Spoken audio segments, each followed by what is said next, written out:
Mon souffle était court, mes mains tremblaient, mais mon regard ne sciait pas. J'étais là, debout devant mon père, Bernard Dubois, dans mon propre bureau de la Défense, le cœur lourd de rage. Il venait de menacer Sophie, la petite de Julien. Non, pas ma fille biologique, mais ma fille de cœur, cette gamine au sourire lumineux, qui avait réussi à fissurer ma carapace de glace. Mon sang s'était glacé. Comment en étions-nous arrivés là? Comment ma vie, si ordonnée, si contrôlée, avait-elle pu basculer à ce point à cause d'un homme que je connaissais à peine il y a quelques semaines?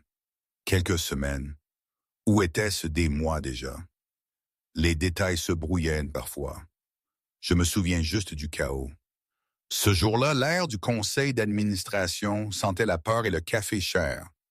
La lumière d'urgence projetait une lueur rouge sans sur les murs de verre. Le grand lancement de Nexus Technologies, des années de travail, menaçait de s'effondrer comme un château de cartes. Mais talon Louis Boutin, oui, ridicule de s'attacher à ces broutilles à l'heure du désastre, résonnait sur le marbre italien que j'avais fait poser pour des sommes indécentes. Mes cheveux blonds étaient tirés si fort en arrière que ça tirait sur mes tempes, comme ma patience.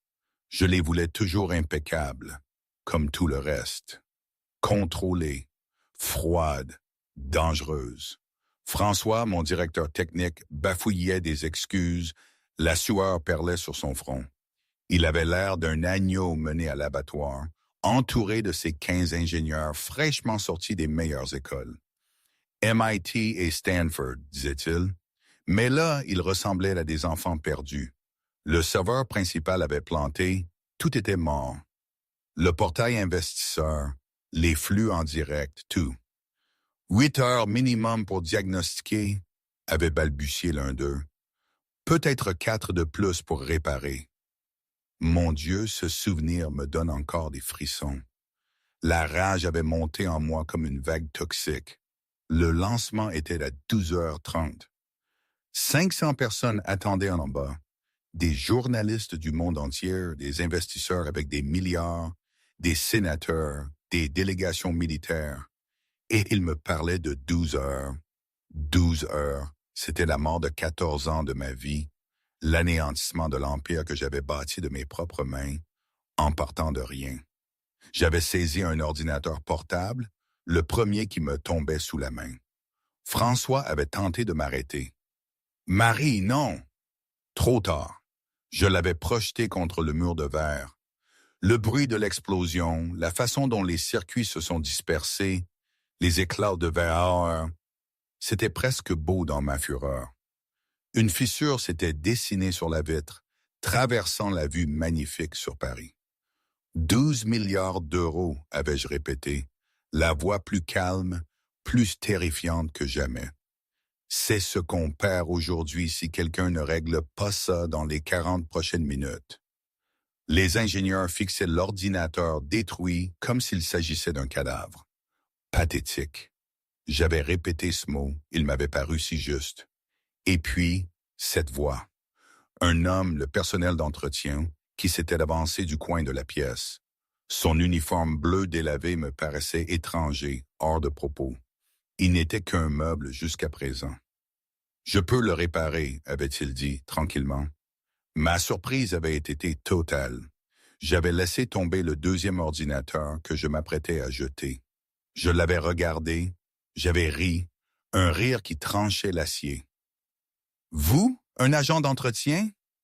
Il était là, la quarantaine passée, le visage marqué, les mains colleuses. Il avait l'air de sortir d'un chantier.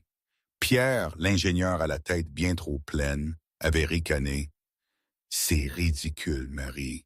Il nettoie les toilettes, il change les ampoules. » Mais Julien, j'ai appris son nom plus tard, n'avait pas cillé. Il m'avait regardé droit dans les yeux. Le problème n'est pas matériel. C'est une erreur d'authentification en cascade dans votre cluster principal. Le système n'est pas cassé, il est bloqué.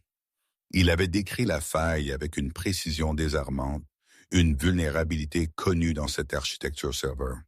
François avait pâli. Afghanistan, avait murmuré Julien, en réponse à ma question sur l'origine de son expérience. l'Afghanistan. Le mot avait résonné dans le silence comme le calme après une détonation.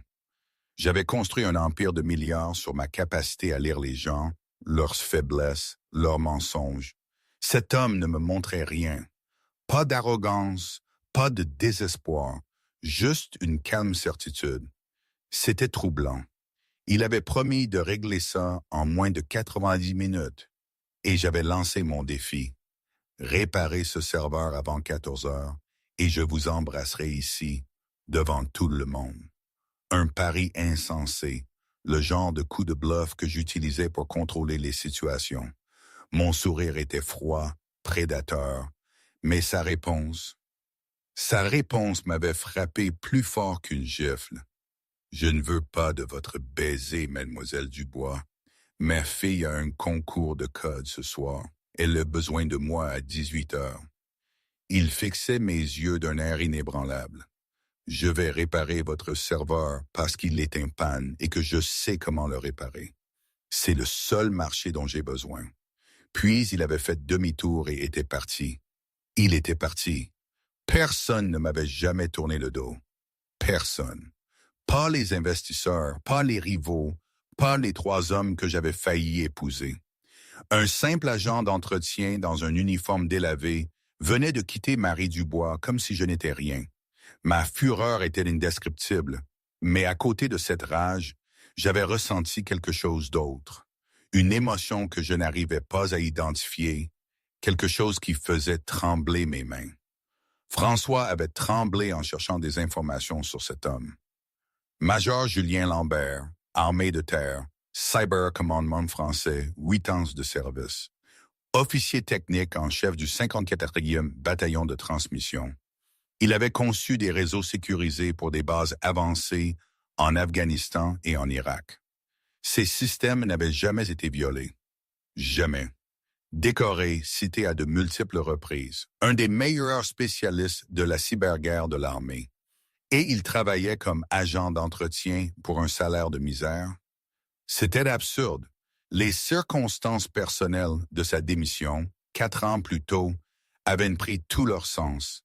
Sa femme l'avait quitté quand Sophie avait 8 mois. Il avait choisi sa fille. Il avait tout abandonné, sa carrière, son grade, tout pour elle. Et là, mon cœur, ou ce qu'il en restait, s'était fissuré. Une brèche dans la glace que j'avais érigée autour de moi 17 ans plus tôt, le jour où j'avais trouvé ma mère dans sa baignoire, morte d'une overdose, avec cette note cruelle. L'amour est une faiblesse. Je l'avais regardé sur les écrans de sécurité, entrer dans la salle des serveurs. Il avait retiré sa chemise, sortant des outils d'un kit en cuir usé. Ses mouvements étaient précis, efficaces, ceux d'un homme qui savait que le moindre gaspillage d'efforts pouvait être fatal. Donnez-lui tout ce dont il a besoin, avais-je ordonné, la voix tremblante. Accès complet, pas de questions, pas d'interférence.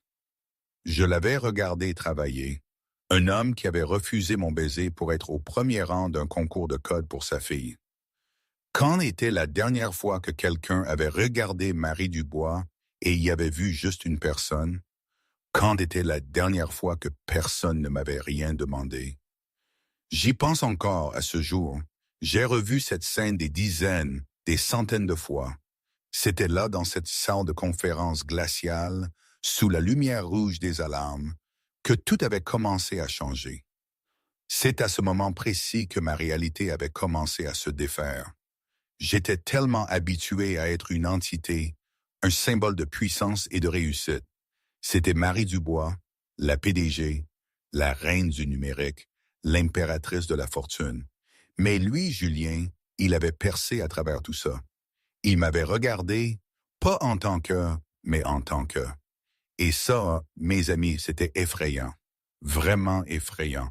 N'est-ce pas fou de penser qu'il faille un simple « Monsieur tout le monde » pour vous rappeler votre propre humanité, surtout quand vous avez tout fait pour l'enterrer? Mais c'est là que j'ai commencé à douter de tout ce que je croyais savoir. De cette phrase gravée en moi, « L'amour est faiblesse ». J'avais passé ma vie à la prouver vraie. Et lui, sans le savoir, commençait à me prouver le contraire. Je me suis même demandé si je n'étais pas folle de penser ça. Folle, oui. Mais pour la première fois, vivante. Enfin, vivante d'une manière différente, moins froide. Bref, revenons à nos moutons, ou plutôt à mes serveurs. Pendant que Julien travaillait en bas, il s'était passé un truc. Un truc que j'ai vu sur les caméras de sécurité, parce que oui, j'avais mon propre accès, et je savais que Pierre, l'ingénieur arrogant, allait tenter quelque chose. Il n'arrêtait pas de faire les 100 pas dans le couloir, les yeux rivés sur la petite fenêtre de la salle des serveurs. 3 ans à Stanford, des nuits blanches à prouver sa valeur, et voilà qu'un agent d'entretien allait le faire passer pour un imbécile. Sa rage était palpable. Plus tard, Pierre m'a raconté ce qui s'était passé, mais à l'époque, j'étais juste spectatrice silencieuse, scotchée à l'écran. Pour lui, c'était une question de survie professionnelle. Il pensait que si Julien réussissait, sa carrière était finie. Alors, il a décidé d'aller dans la salle d'alimentation auxiliaire. Il voulait provoquer une panne, faire en sorte que le travail de Julien ressemble à du sabotage. Une sorte de disjoncteur général, facile à manipuler. Il a cherché à me convaincre, moi, sa boss, que ce serait la solution. Mais Julien l'avait suivi. Il est apparu dans l'embrasure de la porte, calme, mais ses yeux étaient durs comme de la pierre. Il avait rerouté les caméras, procédure standard en territoire inconnu, avait-il dit à Pierre d'un ton monocorde. Pierre, aveuglé par sa panique, ne comprenait rien. Il hurlait que Julien n'était qu'un agent d'entretien, qu'il ne pouvait pas accéder à ses systèmes. Mais Julien, le major Lambert, l'avait juste regardé et l'avait recadré, non pas avec des menaces, mais avec une lucidité désarmante. Il lui avait dit qu'il savait qu'il était effrayé, que tous ses diplômes ne valaient rien quand les choses cassaient vraiment, que l'expérience battait l'éducation sous la pression. Il lui avait parlé de sa propre faillite, de la façon dont sa femme l'avait quitté, de l'importance de sa fille, Sophie. Il lui avait dit qu'il avait tout abandonné pour Sophie. La vie, c'est pas un chemin tout tracé, pis des fois, faut tout recommencer. C'était incroyable. Au lieu de le dénoncer, de l'anéantir, Julien lui avait offert une seconde chance. Il lui avait dit de faire partie de la solution, pas du problème. Et Pierre, ce petit con arrogant, avait fini par reculer, les mains tremblantes, un mélange de honte et de soulagement sur le visage. J'avais vu tout ça. Et ça m'avait secoué. Julien n'était pas juste un réparateur de machines. C'était un réparateur d'âme aussi, peut-être. À 13h52, Julien avait fait la dernière connexion. Ses mains étaient à vif, sa chemise trempée de sueur. La pièce sentait le métal chaud et l'effort. J'ai retenu mon souffle. Silence. Les serveurs étaient morts, sombres. Rien. Allez, murmure, avais-je dit à l'écran, comme si je pouvais l'aider. Et puis, la lumière. Les serveurs ont bourdonné, un son d'abord faible, puis de plus en plus fort. Des lumières ont clignoté partout dans le bâtiment. Les écrans se sont réveillés. Dans le conseil, quelqu'un a crié « Ça marche! Tout fonctionne! » Mes ingénieurs ont exulté, mais je n'ai pas célébré. J'ai juste regardé Julien sortir de la salle des serveurs. Épuisé, trempé, sa chemise fichue. Il n'avait pas levé les yeux vers les caméras, n'avait pas cherché d'applaudissements. Il avait juste sorti son téléphone, vérifié l'heure et s'était dirigé vers la sortie. Il partait. J'avais couru après lui jusqu'au parking souterrain. Mes talons résonnaient sur le béton. J'ai couru, Marie Dubois a couru pour la première fois de sa vie pour rattraper quelqu'un. Monsieur Lambert, il s'était retourné. Il avait mis des vêtements propres, un jean, une chemise en flanelle. Il ressemblait à n'importe quel père de famille rentrant du travail. Mademoiselle Dubois, vous partez, le lancement n'est pas terminé. Il m'avait dit calmement, ma partie est faite, les serveurs sont réparés, ma journée s'est terminée à 14 heures, je suis déjà en retard. Les mots m'avaient manqué. Il m'a dit que je le payais pour changer des ampoules, pas pour le sauver. Il a refusé mon baiser. celui que j'avais promis en défi, m'expliquant que c'était pour m'humilier, pour prouver que je contrôlais tout, même la gratitude. Ces mots étaient d'une précision chirurgicale et j'avais tressailli. Il m'avait dit qu'il ne voulait pas de ma validation, pas de mon baiser. Il avait réparé mon serveur parce qu'il était en panne. Point. Il était monté dans son pick-up. Attendez, le mot était sorti avant que je puisse le retenir, presque désespéré. Ce n'était pas la voix contrôlée que j'utilisais en réunion. Vous m'avez surprise. Dans mon monde, les avantages, on les gagne en étant là tous les jours pour les gens qui comptent vraiment. Il a démarré, et là, quelque chose s'est brisé en moi. 17 ans de mur, des décennies de contrôle. Tout s'effondrait parce qu'un agent d'entretien s'éloignait de moi comme si je n'existais pas. J'ai couru vers lui avant de réfléchir. J'ai passé ma main par la fenêtre ouverte et je l'ai embrassé. Pas un baiser de pouvoir, ni de manipulation. Quelque chose de plus petit, plus honnête, plus réel. Sa peau était chaude sous ma paume, sa barbe rugueuse contre mes doigts. Il sentait l'huile de moteur, la sueur et quelque chose de propre, d'honnête. Quand je me suis retiré, ses yeux étaient illisibles. « Merci », avais-je chuchoté, « pour le lancement. » Il m'a répondu.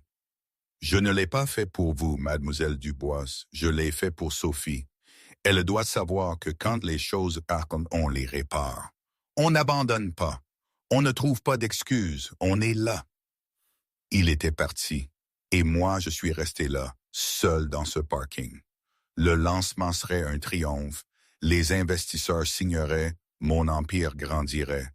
Rien de tout cela n'avait d'importance. Je ne pouvais penser qu'à cet homme qui avait refusé tout ce que je représentais. Un homme qui avait choisi le concours de code de sa fille plutôt que des milliards d'euros. Un homme qui m'avait regardé, vraiment regardé, comme si j'étais juste une personne. Marie Dubois, n'avait rien ressenti de réel en 17 ans.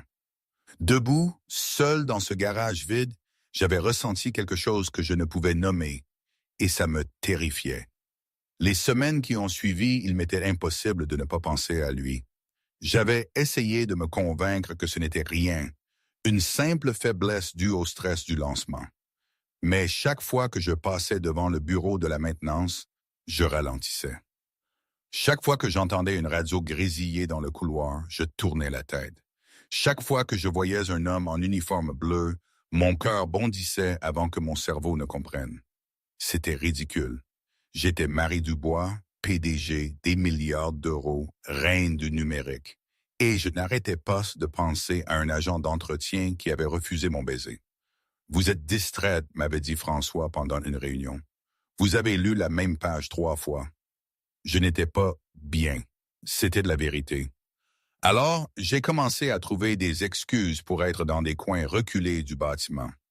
L'aile avait besoin d'être inspectée. Les systèmes électriques du sous-sol exigeaient un examen. Les unités de climatisation sur le toit demandaient une attention personnelle. Des endroits où je pouvais croiser des agents d'entretien. Un jeudi après-midi, je l'ai enfin revu.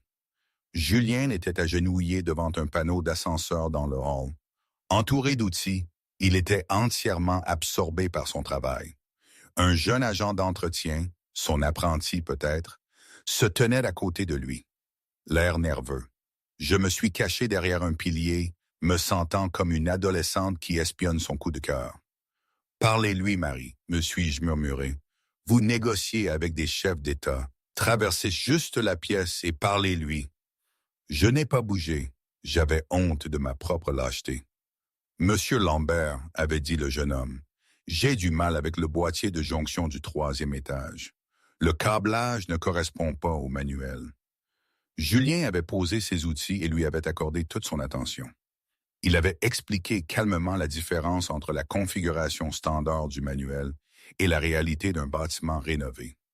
Le manuel n'est pas faux, juste incomplet. Grande différence. Il lui avait montré comment tracer le vrai plan. Une fois que vous comprenez l'histoire du bâtiment, le câblage prend tout son sens. Ils avaient disparu dans l'escalier ensemble Julien expliquant quelque chose sur l'équilibrage des charges. Il ne se contentait pas de réparer les choses, il enseignait aux autres comment les réparer. Ça m'a percuté. Quand avais-je enseigné quoi que ce soit à quelqu'un? Quand avais-je été patiente avec quelqu'un qui ne comprenait pas? La question me dérangeait plus que je ne voulais l'admettre. Le lendemain, j'ai pris une décision qui m'a surprise moi-même. J'ai pénétré dans la salle de pause de la maintenance, à l'heure du déjeuner. La pièce est devenue silencieuse. 5 ouvriers étaient figés, sandwich en suspens à mi-chemin de leur bouche. Ils me regardaient comme une bombe prête à exploser.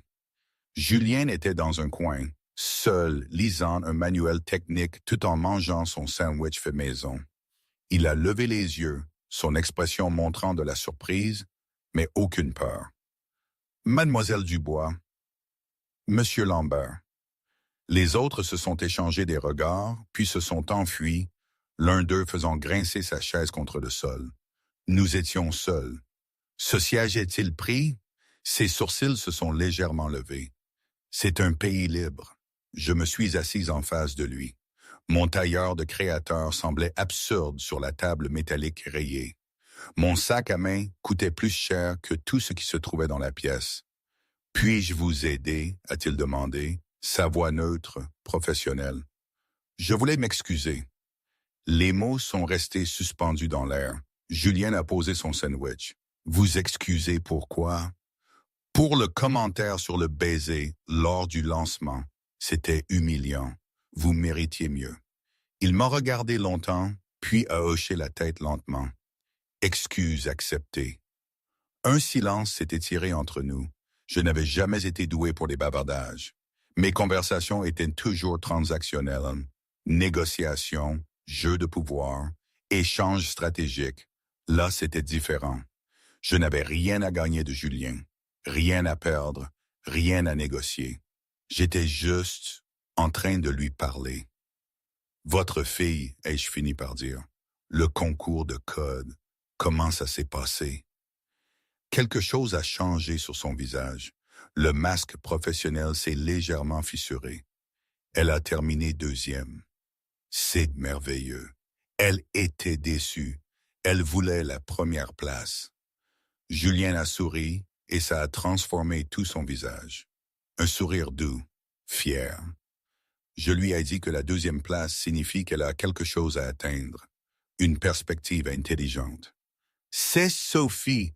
Elle est plus intelligente que moi, plus intelligente que n'importe qui je connais. La fierté dans sa voix était indubitable. Elle travaille déjà sur des améliorations. Elle veut participer au concours national dans 6 mois. Elle a l'air remarquable. Elle l'est. Je voulais en savoir plus sur Sophie, sur Julien, sur cette vie qui existait en dehors de ma tour de verre et d'acier. Quel est son projet? Ses yeux se sont allumés. Je n'avais jamais vu Julien aussi animé.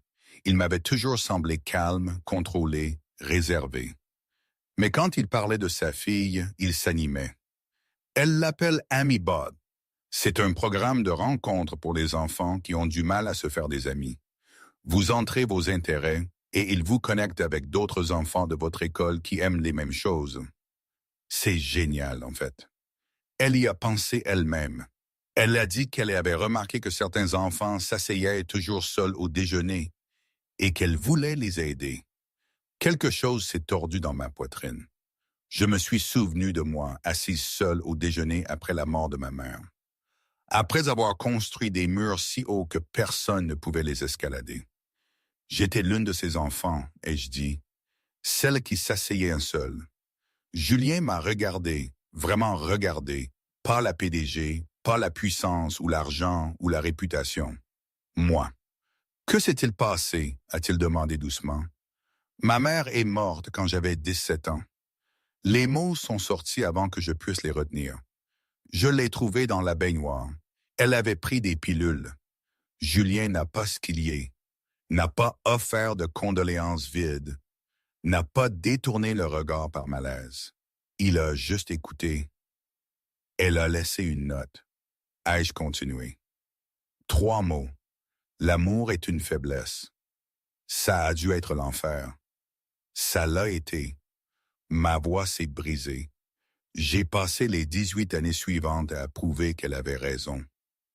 Est-ce que qu'elle l'était? La question était simple, directe, et elle a tranché net toutes les défenses que j'avais bâties. Je ne sais plus, ai-je murmuré. Julien est resté silencieux un instant. Puis ces mots se sont gravés dans ma mémoire. Ma femme est partie quand Sophie avait 8 mois. Pas d'avertissement, pas d'explication, juste une note qui disait « Je n'en peux plus ». Sa voix était rauque. Longtemps, j'ai cru que l'amour était une faiblesse, moi aussi. Je pensais que s'attacher à quelqu'un ne faisait que leur donner le pouvoir de vous détruire. Qu'est-ce qui a changé? Sophie, sa voix s'est adoucie. Chaque fois qu'elle me souriait, chaque fois qu'elle tendait la main, chaque fois qu'elle disait « Je t'aime, papa ». J'ai réalisé que l'amour n'est pas une faiblesse. L'amour est la seule chose qui nous rend assez forts pour survivre au pire que la vie nous jette. Les larmes me sont montées aux yeux. Je n'avais pas pleuré depuis 17 ans. Je devrais y aller, ai-je dit brusquement. Réunion tôt demain. Je me suis levé, j'ai pris mon sac, j'ai commencé à marcher vers la porte. Mademoiselle Dubois. Je me suis arrêté, mais je ne me suis pas retourné. Marie, son nom sur ses lèvres, comme personne ne l'avait jamais prononcé auparavant. Vous n'êtes pas faible, a dit Julien doucement. Vous survivez. Il y a une différence. Je suis sorti sans répondre, mais ces mots m'ont suivi à travers mes réunions de l'après-midi, mes négociations du soir, la nuit blanche dans mon penthouse vide. Vous n'êtes pas faible, vous survivez. Quand était la dernière fois que quelqu'un avait vu la différence?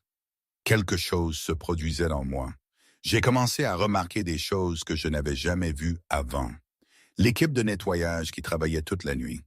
Les gardes de sécurité qui connaissaient le nom de chacun. Les agents d'entretien qui maintenaient le bâtiment en marche pendant que les cadres s'attribuaient tout le mérite. J'ai commencé à dire merci. La première fois que j'ai remercié une femme de ménage, elle a failli faire une crise cardiaque. Elle a littéralement mis sa main sur sa poitrine et m'a demandé si quelque chose n'allait pas. Rien ne va mal, avais-je dit. Je voulais juste vous remercier de garder le bâtiment propre. De rien, madame. La nouvelle s'est répandue rapidement. La PDG agissait étrangement, disant s'il vous plaît et merci, demandant aux gens leur nom. François m'a coincé après d'une réunion du conseil.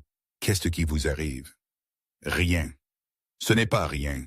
Vous n'avez rien jeté en 3 semaines. Vous avez remercié le personnel de restauration hier par leur nom. C'est un problème? C'est terrifiant. Les gens ne savent pas comment réagir. J'ai presque ri. Peut-être qu'ils devraient s'y habituer. Marie, sérieusement, que s'est-il passé? J'ai pensé à Julien, à notre conversation, à la façon dont il m'avait regardé comme si j'étais une personne au lieu d'une position. J'ai rencontré quelqu'un, avais-je dit finalement. Quelqu'un qui m'a rappelé que les gens sont des gens, pas des meubles, pas des outils, des gens. François m'a regardé, confus. Qui? Personne que vous connaîtriez. Je suis parti, le laissant perplexe et inquiet. Le vendredi est arrivé. Je me suis retrouvé à conduire à Saint-Denis sans avoir consciemment décidé d'y aller. La pizzeria chez Maria était petite, familiale, avec des nappes à carreaux et des bougies dans des bouteilles de vin. Rien à voir avec les restaurants que je fréquentais habituellement. Je les ai repérés immédiatement. Julien et Sophie étaient assis dans une alcôve du coin. Sophie parlait avec animation, ses mains agitaient l'air. Julien l'écoutait avec une attention totale, hochant la tête et riant de tout ce qu'elle disait. Il semblait heureux, complet, une parfaite unité de deux. J'ai presque fait demi-tour et je suis parti, mais Sophie m'a vu. Papa, la jolie dame, est là. Je n'avais plus le choix. Je me suis avancé, le cœur battant. Salut, ai-je dit. Je suis Marie. Sophie a souri, son sourire édenté, rayonnant. Je sais qui vous êtes. Papa parle de vous. Sophie, la voix de Julien était pleine d'un avertissement. Quoi? Tu as dit qu'elle était effrayante, mais aussi gentille sous tout ce côté effrayant. J'ai ri. Je n'ai pas pu m'en empêcher. Effrayante, mais gentille. Je prends. Julien s'est décalé dans la banquette. Je me suis assise à côté de lui en femme. En face de Sophie. L'espace était petit. Nos bras se touchaient presque. Merci d'avoir parrainé le concours de sciences, a dit Sophie soudainement, complètement sérieuse. C'était vraiment cool de votre part. J'ai cligné des yeux. J'avais approuvé ce parrainage une semaine auparavant. Juste un petit don au district scolaire. Je n'avais pas réalisé que Julien le saurait. De rien. J'ai entendu dire que vous travailliez sur quelque chose de spécial. AmyBot 2.0. L'excitation de Sophie est revenue instantanément. C'est bien mieux que la première version. Maintenant, il peut aussi mettre les gens en relation en fonction des styles d'apprentissage, pas seulement des intérêts. Parce que parfois, les gens aiment les mêmes choses, mais apprennent différemment. C'est incroyablement sophistiqué. Mon papa a aidé avec l'algorithme. Sophie a regardé Julien avec une fierté féroce. Il est vraiment intelligent, même s'il fait semblant d'être juste un agent d'entretien. Julien s'est agité inconfortablement. Sophie, c'est vrai, tu pourrais faire des choses bien plus importantes si tu voulais, mais tu restes ici à cause de moi. La déclaration a fait l'effet d'une bombe dans la petite banquette. J'ai regardé Julien.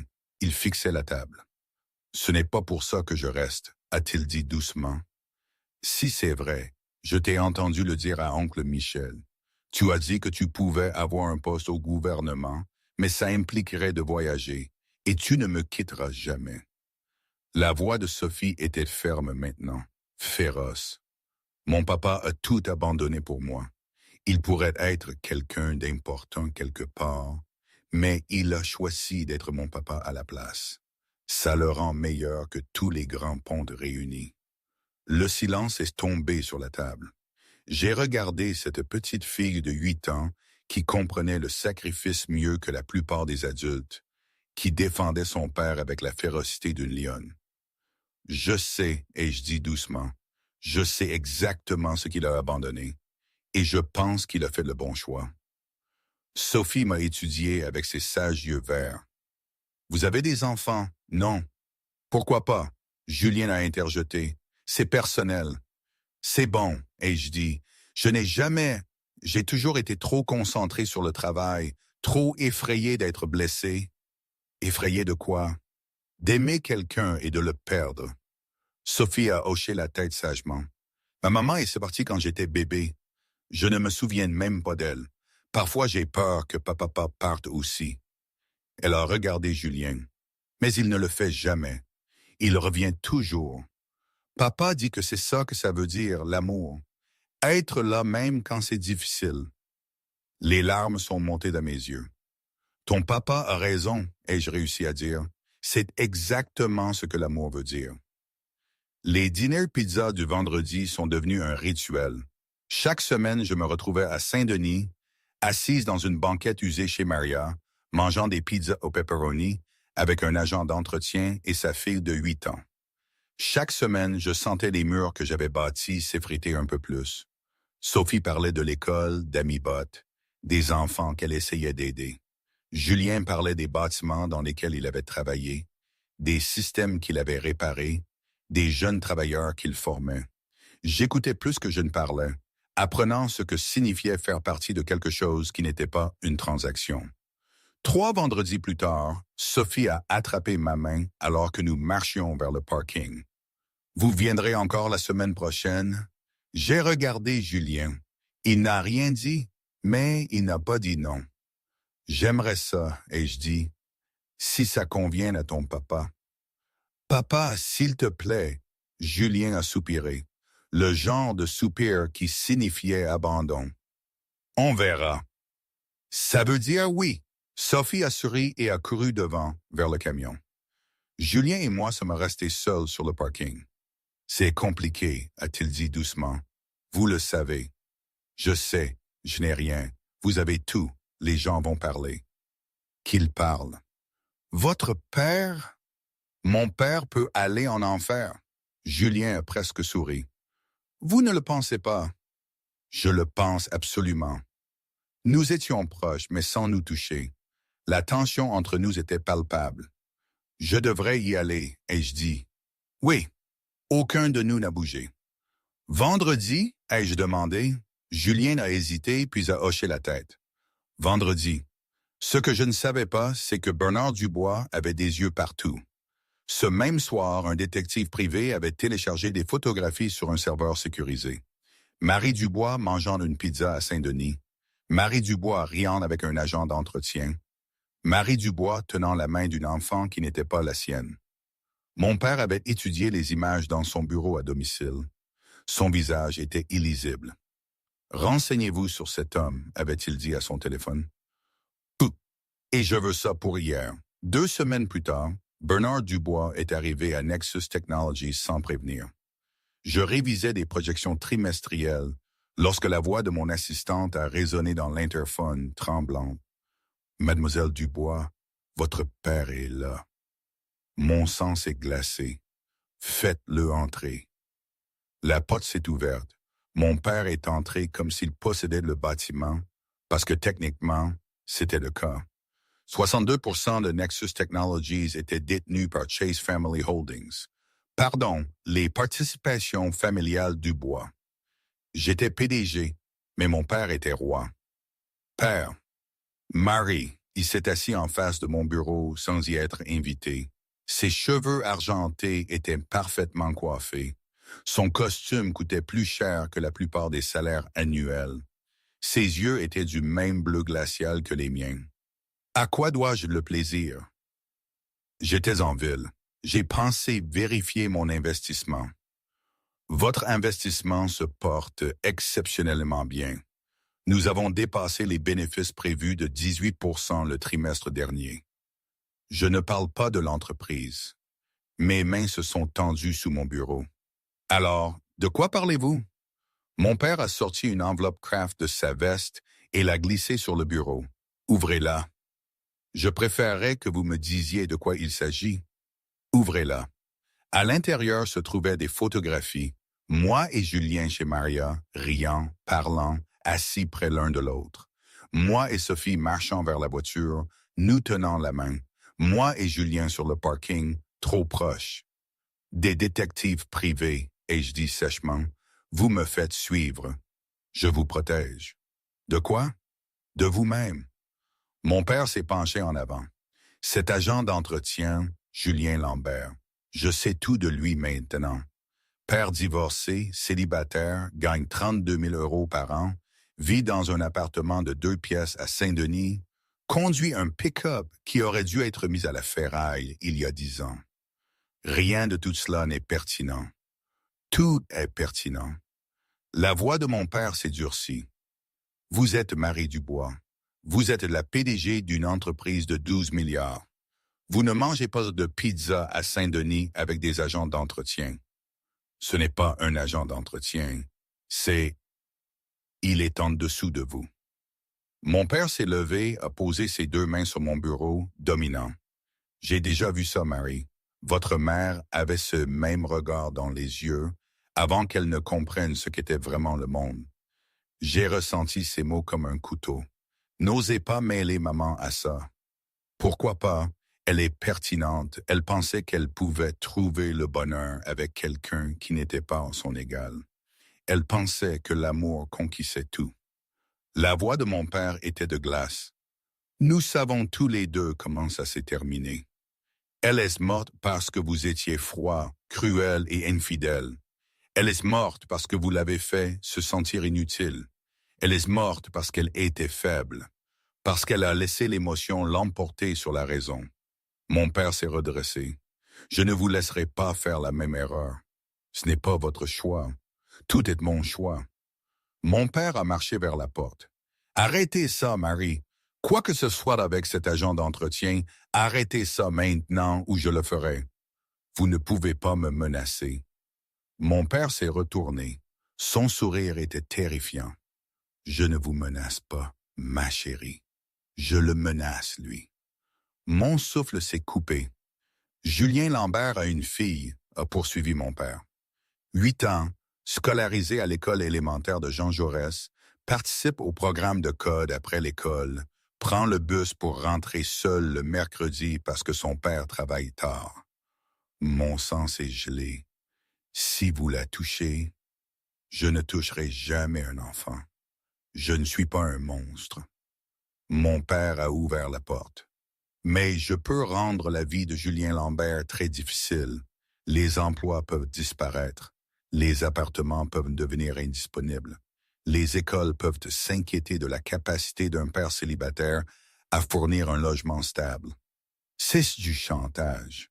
C'est des affaires. Mon père est entré dans le couloir. Vous avez 1 semaine, Marie. Arrêtez ça ou je le détruirai. La porte s'est refermée. Je suis resté immobile. Mes mains tremblaient. Mon cœur battait la chamade. Mon esprit passait en revue les possibilités, les contingences, les moyens de riposter. Mais mon père jouait à des jeux de pouvoir depuis 40 ans. Il connaissait tous les coups avant que je ne les fasse. Il détruirait Julien. Je n'en doutais pas. La seule question était de savoir si je le laisserais faire. Cette nuit-là, j'ai conduit à Saint-Denis. Je n'ai pas appelé. Je n'ai pas planifié ce que je dirais. Le pick-up de Julien était sur le parking. Les lumières de son appartement étaient allumées. Je suis resté dans ma voiture pendant 20 minutes à regarder la fenêtre. Qu'étais-je en train de faire? Je devrais m'éloigner. Le protéger en restant loin. Laisser mon père penser qu'il avait gagné. Mais chaque fois que je tendais la main vers le contact, j'entendais la voix de Julien. De madame. Julien. L'amour est la seule chose qui nous rend assez forts pour survivre. Je suis sorti de la voiture. Julien m'attendait à sa porte. Quand je suis arrivé à son étage, derrière lui, j'entendais la télévision qui diffusait des dessins animés. « Qu'est-ce qui ne va pas ?» a-t-il demandé immédiatement. « Vous avez l'air d'avoir vu un fantôme. Pouvons-nous parler en privé ?» Julien a jeté un coup d'œil à l'intérieur de l'appartement. « Sophie, je sors juste. Reste là. »« D'accord, papa. » Il est entré dans le couloir, fermant la porte derrière lui. « Qu'est-ce qui s'est passé? » Je ne pouvais pas le regarder. « Mon père est venu me voir aujourd'hui. »« Votre père, le milliardaire? » »« Oui, il est au courant pour nous, pour les Divines Pizzas, pour tout. » Je me suis forcé à rencontrer ses yeux. Il nous a fait suivre. Il a des photographies.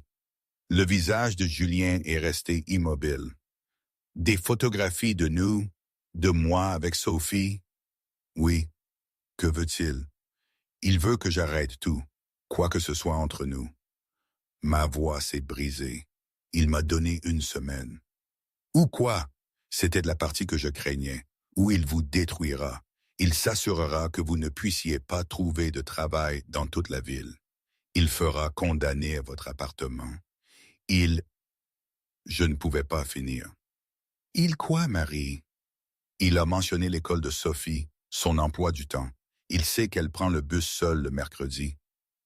Tout le corps de Julien a changé. L'homme calme et patient que j'avais appris à connaître a disparu. À sa place se tenait quelqu'un de plus dur, plus froid, plus dangereux. Il a menacé ma fille. Pas directement, il a implicitement. Il a menacé ma fille. Je n'avais jamais entendu ce ton de sa part. Ça m'a fait peur. Julien, je suis tellement désolé. C'est de ma faute. Je n'aurais jamais dû. Arrêtez! Julien a levé la main. Arrêtez, c'est tout. Il s'est détourné, pressant son front contre le mur. Ses mains étaient serrées en poing. Je savais que ça arriverait, a-t-il dit doucement. Je savais dès le premier instant que c'était une erreur. Votre monde et le mien, ça ne se mélange pas. Ça ne l'a jamais fait. Julien, ma fille est toute pour moi. Tout. J'ai renoncé à ma carrière, à mon avenir, à toute ma vie pour elle. Et maintenant, un milliardaire menace de la m'enlever parce que j'ai fait l'erreur de laisser entrer quelqu'un. Ce n'est pas une erreur. Ce que nous avons n'est pas. Alors qu'est-ce que c'est, Marie?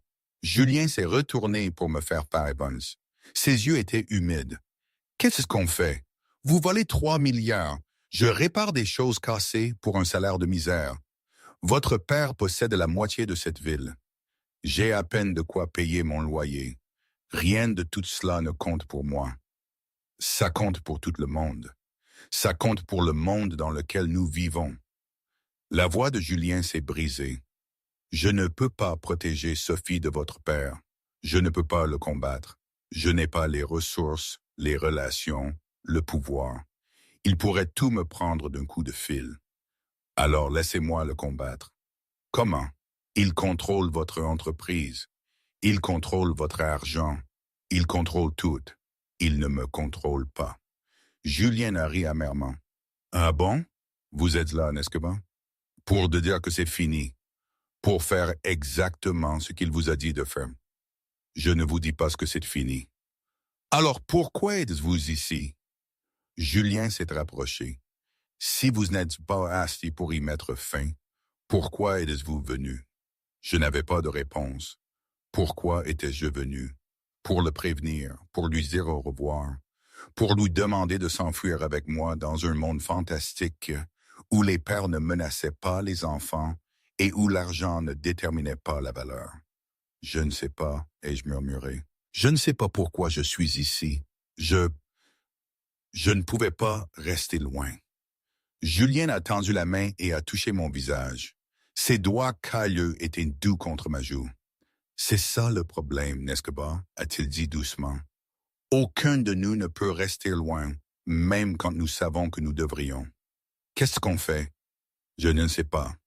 Nous sommes restés dans le couloir à quelques centimètres l'un de l'autre, le poids de choix impossible nous écrasant. La porte s'est ouverte derrière Julien. Sophie se tenait là, en pyjama, serrant un robot en peluche. « Papa? Marie? » Ses yeux étaient grands. « Qu'est-ce qui ne va pas? Pourquoi tout le monde est triste? » Julien a retiré sa main de mon visage et s'est agenouillé à la hauteur de Sophie. « Rien ne va mal, ma puce. Marie et moi, on parlait juste. »« Vous pleuriez, j'ai vu par le Judas. » Julien a jeté un coup d'œil à Marie. Je pouvais le voir ériger des murs en temps réel, protégeant sa fille comme il savait le faire. « Parfois, les adultes ont des conversations compliquées, » a-t-il dit avec prudence. « Mais tout va bien. Je promets. » Est-ce que Marie va partir? La question est restée suspendue dans l'air. J'ai regardé cet enfant qui avait déjà perdu une mère, qui défendait son père avec la férocité d'une lionne, qui remarquait la gentillesse parce que la gentillesse était rare. Je me suis agenouillé à côté de Julien. Je ne veux pas partir, ai-je dit honnêtement. Mais parfois, des choses se produisent que nous ne pouvons pas contrôler. Comme quand maman est partie. J'ai senti mon cœur se briser. Oui. Sophie est restée silencieuse un instant, puis elle a tendu la main et a pris ma main. Mon papa dit que quand les choses équipent, on les répare, on n'abandonne pas. Sa voix était ferme, féroce. Vous abandonnez? J'ai regardé Julien. Il me regardait avec une expression que je ne pouvais pas lire. Non, ai-je dit, je n'abandonne pas. Bien. Sophie a serré ma main.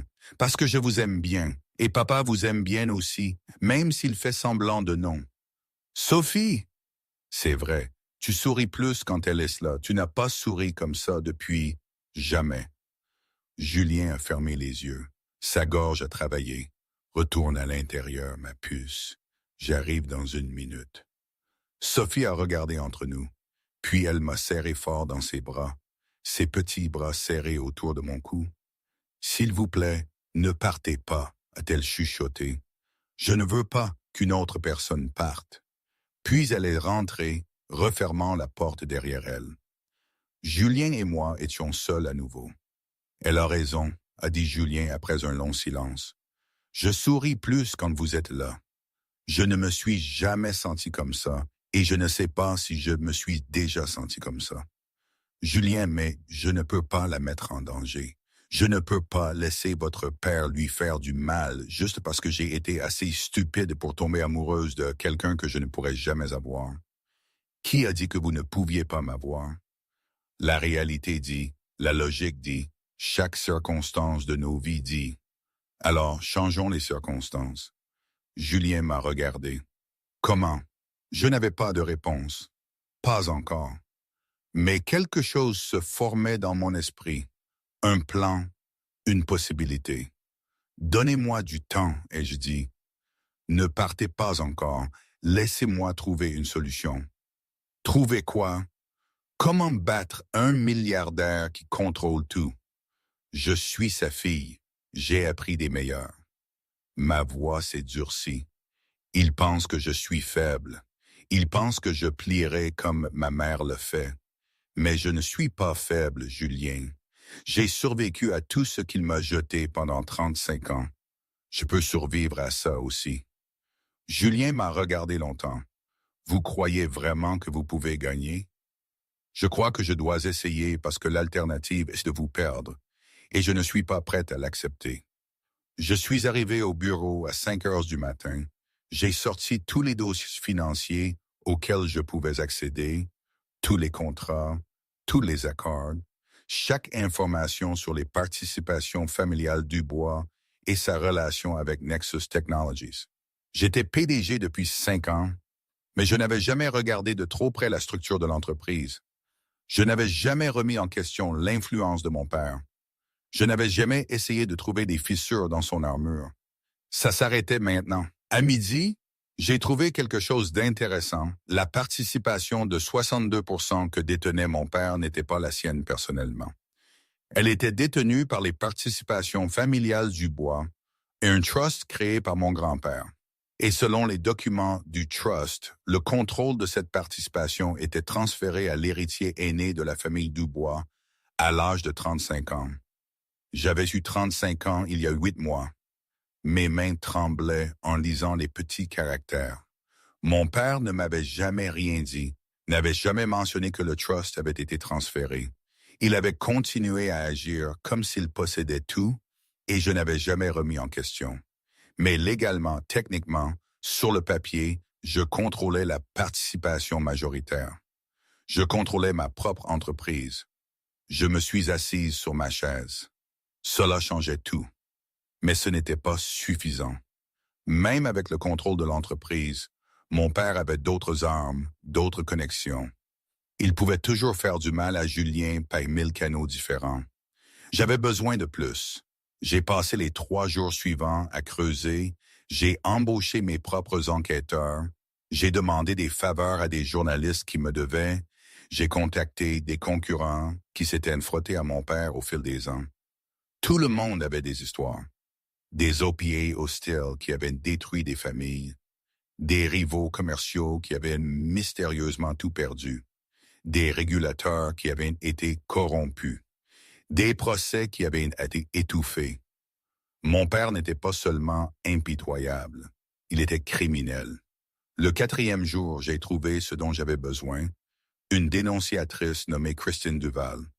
Elle avait travaillé à la comptabilité d'une des filiales de mon père pendant 15 ans. Elle avait découvert des preuves de fraude systématique, de blanchiment d'argent, d'évasion fiscale, de quoi envoyer mon père en prison pour des décennies.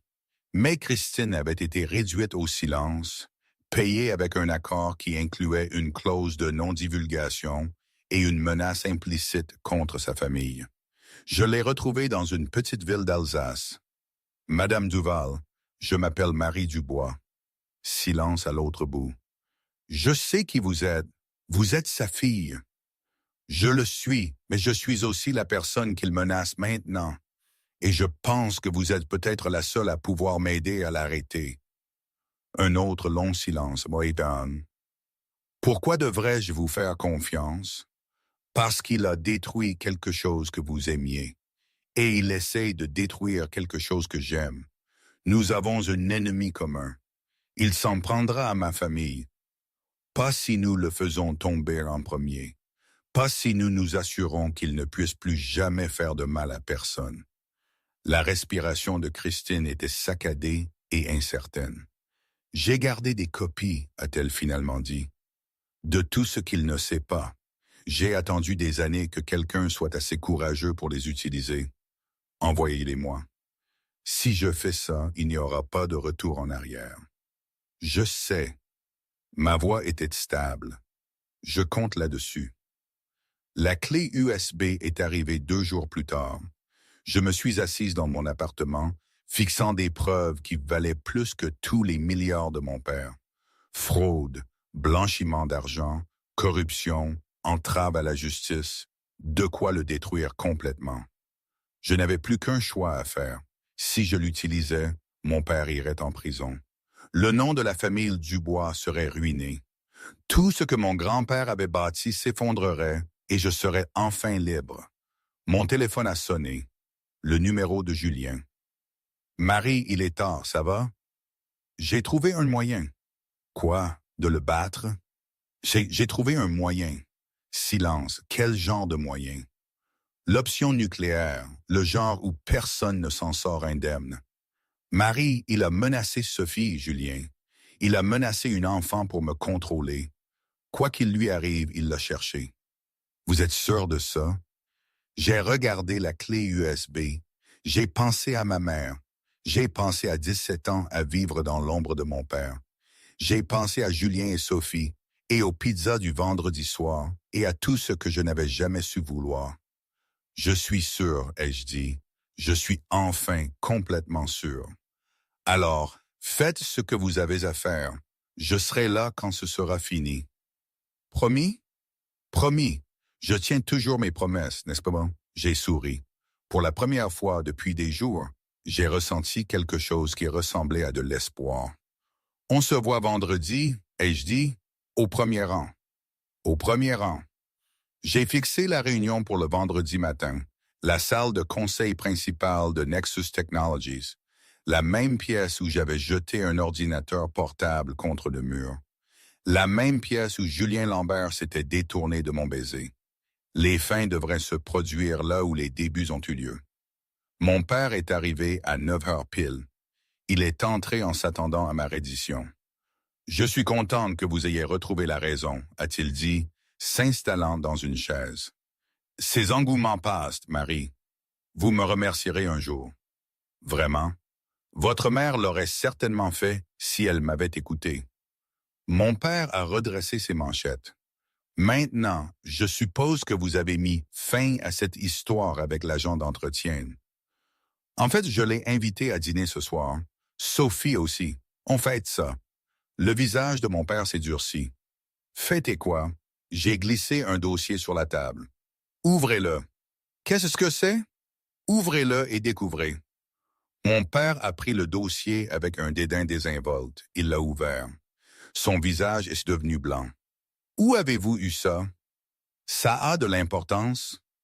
C'est confidentiel, protégé par l'accord de non-divulgation que vous avez forcé Christine Duval à signer, celui qui est légalement nul parce qu'il a été signé sous la contrainte. Je me suis adossé. J'ai fait examiner ça par 3 avocats. L'accord de non-divulgation s'effondre. Les preuves subsistent. Les mains de mon père tremblaient. « Vous ne comprenez pas ce que vous faites, » a-t-il dit. « Si ça sort, vous allez en prison. L'entreprise sera enquêtée. Le nom de la famille Dubois deviendra synonyme de fraude et de corruption. Vous détruisez votre propre famille. Vous avez détruit notre famille il y a 20 ans. Je ne fais que finir ce que vous avez commencé. » Mon père s'est levé brusquement. « Je ne serai pas menacé par ma propre fille. » « Vous n'êtes pas menacé. Vous êtes informé. Il y a une différence, puis. Que voulez-vous? Je veux que vous disparaissiez. » Mon père a ri. « Disparaître? J'ai bâti cet empire. J'ai créé tout ce que vous avez. Et pourtant, nous voilà. » Je me suis levé pour lui faire face. « Voici comment ça marche. Vous me cédez le contrôle complet des participations familiales Dubois. Vous vous retirez sur l'île de votre choix. Vous cessez de vous immiscer dans ma vie, la vie de Julien et la vie de Sophie pour toujours. Et si je refuse? Alors j'envoie tout ce qui se trouve dans ce dossier au Parquet national financier, à l'Autorité des marchés financiers et à tous les grands médias du pays. D'ici lundi, vous serez le criminel le plus célèbre de France. » Vous n'oseriez pas. Père et fille se sont regardés de l'autre côté de la table de conseil. 35 ans de domination et de soumission, de contrôle et de conformité. Tout cela se résumait à ce moment. Votre mère s'est trompée sur une chose, ai-je dit doucement. L'amour n'est pas une faiblesse, mais vous vous êtes trompé sur tout le reste. La mâchoire de mon père s'est contractée. Vous pensez que cet agent d'entretien vous aime. Il voit votre argent, votre pouvoir. Vous êtes un billet de faveur pour lui et sa fille. Julien ne veut pas de mon argent. Il ne veut pas de mon pouvoir. Il voulait que je parte parce qu'il pensait qu'il ne pouvait pas protéger Sophie de vous. J'ai senti les larmes monter, mais j'ai refusé de les laisser couler. C'est ça que l'amour veut dire, papa. Faire passer la sécurité de quelqu'un d'autre avant son propre bonheur. Vous ne le reconnaissez pas parce que vous ne l'avez jamais ressenti. J'ai aimé votre mère. Vous possédiez ma mère. Il y a une différence. Et quand elle s'est brisée sous le poids de votre possession, vous avez blâmé sa faiblesse au lieu de votre cruauté. Mon père a eu l'air de recevoir une gifle. Vous avez 24 heures pour prendre votre décision, ai-je dit. Signez les papiers ou je brûle tout, y compris vous. Je me suis dirigé vers la porte. Vous allez le regretter, m'a crié mon père. Quand il vous quittera, et il vous quittera, vous n'aurez plus rien. Pas de famille, pas de soutien, rien.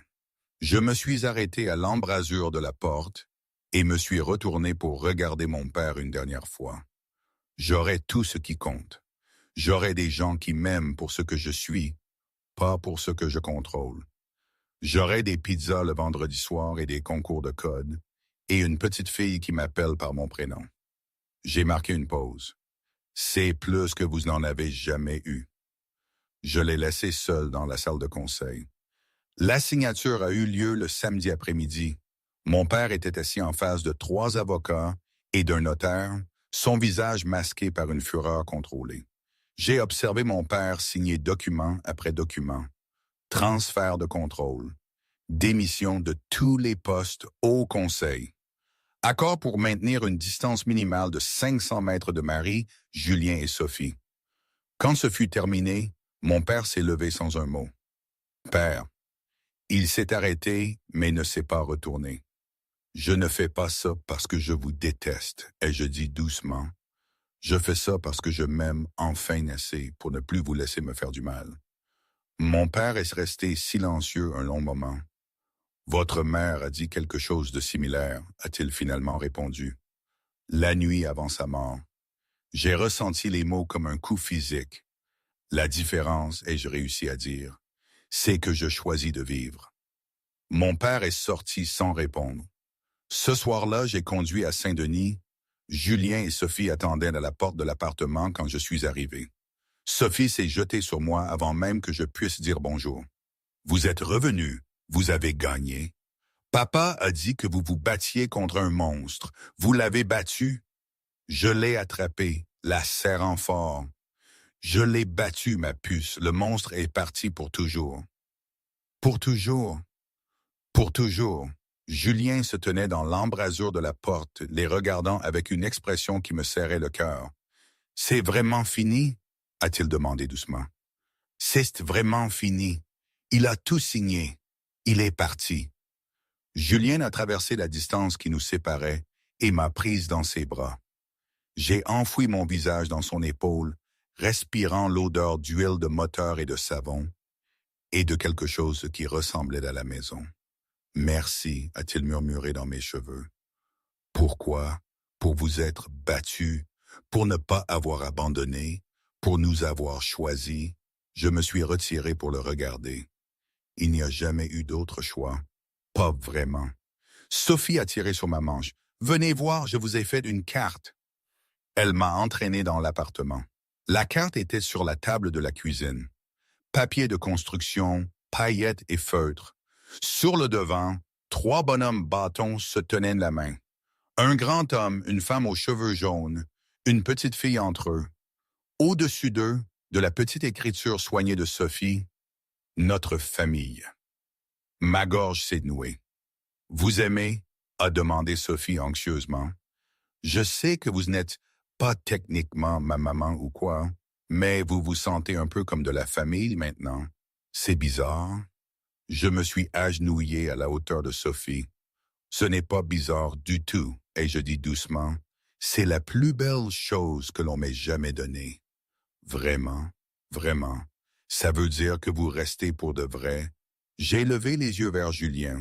Il était appuyé contre le comptoir de la cuisine, nous regardant les larmes aux yeux. Qu'en pensez-vous, papa? Lui ai-je demandé. Je reste pour de vrai? Julien a fait semblant de réfléchir. Vous pouvez manger de la pizza tous les vendredis sans vous plaindre des calories?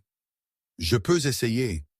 Vous pouvez assister aux présentations de Code de Sophie sans regarder votre téléphone? Je ne regarderai jamais mon téléphone pendant les présentations de Sophie. Vous pouvez apprendre à réparer les choses au lieu de les jeter contre les murs quand vous êtes frustré. J'ai ri. Ça va demander du travail. Alors je suppose que vous feriez mieux de rester un peu. La voix de Julien s'est adoucie. On a beaucoup de choses à réparer. Autant le faire ensemble. Sophie a attrapé ma main et la main de Julien en même temps. Câlin de groupe, a-t-elle exigé. Câlin de groupe familial.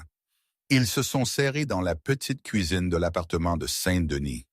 3 personnes de mondes différents, brisées de différentes manières, se choisissant mutuellement. Je n'ai plus revu mon père. Je me suis retrouvé dans les bras de Julien, Sophie pressée entre nous, et j'ai compris, enfin et complètement, ce qui était vrai depuis le début. Ma mère s'était trompée. L'amour n'était pas une faiblesse. L'amour était la seule chose qui nous rendait assez forts pour réparer ce qui était cassé. Pour être là quand c'était difficile, pour se choisir chaque jour, même quand le monde disait que nous ne devrions pas. C'était ça que l'amour signifiait. Et Marie Dubois n'allait jamais laisser ça filer. Est-ce que j'ai gagné? Est-ce que c'est une fin heureuse? Je ne sais pas, pour être honnête. Parfois, le doute me ronge encore. Est-ce que j'ai tout sacrifié pour une illusion? Ou est-ce que j'ai enfin trouvé ma place? Tout est si différent maintenant. Les défis financiers ne sont plus ma seule préoccupation. Il y a les tracas quotidiens, les responsabilités simples. Il y a des soirs où la solitude de mon ancienne vie me manque, cette liberté de n'avoir de compte à rendre à personne. Mais ces moments sont de plus en plus rares. Je regarde Sophie rire, je regarde Julien me sourire, et je me dis que malgré tout, ça vaut le coup. C'est une bataille de tous les jours, avec ses joies et ses peines, ses compromis et ses révélations. Mais c'est ma vie, et elle est, à sa manière désordonnée et imparfaite, plus réelle que tout ce que j'ai pu vivre auparavant.